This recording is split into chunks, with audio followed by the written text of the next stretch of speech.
just another strange story. This is the story, 1891.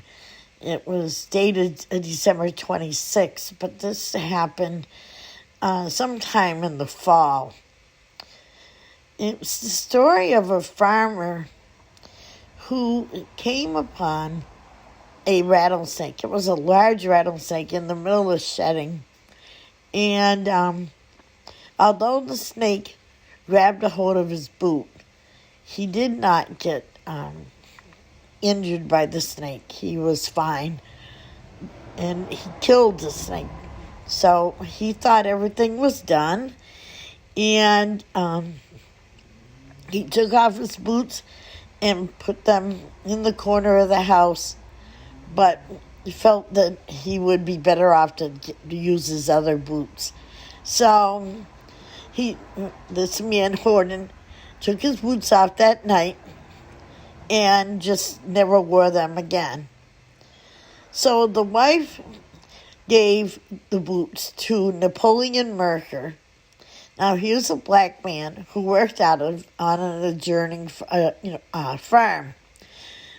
He wore them one day, but on the following day, when he was doing his chores, he was taken with a pain in his right leg. All hastily applied remedies did not work, and he died in great agony.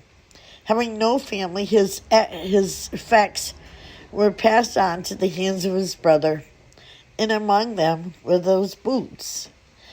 For some time, the article lay in the corner of his cabin.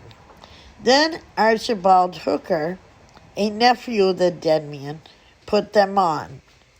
Before he had worn them for 48 hours, his right leg began to swell and pain him. Again, all remedies failed, and like his uncle, he died. Then the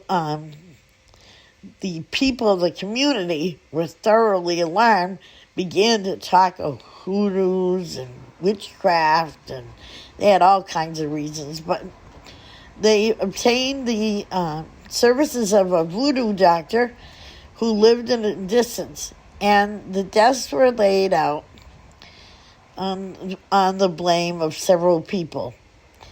But as no direct evidence could be obtained, no legal action was taken. Meanwhile, these same boots that laid in the possession were given to a trapper. Now, this trapper was a rattlesnake hunter and captured the reptiles for his livelihood. He took the articles to his hut and in the woods put them on. The experience of the two former workers was repeated. The second day he wore them and was attacked with a pain in his leg. However, his experience told him it was the result of a rattlesnake poisoning. Though unable to account for his injury, he applied an infallible remedy for snake bites, which he possessed, and slowly recovered. So they were trying to figure out what was happening here. And so an examination of the injured leg revealed a small scratch just the side of a needle pit. And it was obviously the source of the poison. As the ground was frozen when the trapper received the wound, he suspected the truth and began a critical examination of the right boot leg. As he was searching, he found that there was a small point of a piece of bone that was embedded in the hide. It was the fang of the rattlesnake, placed in such a way that on drawing out of the foot, the fang would curve upward and put injury to your leg. It's curved, but I'm putting the boot on, it would be almost impossible to escape without getting poisoned by the venom.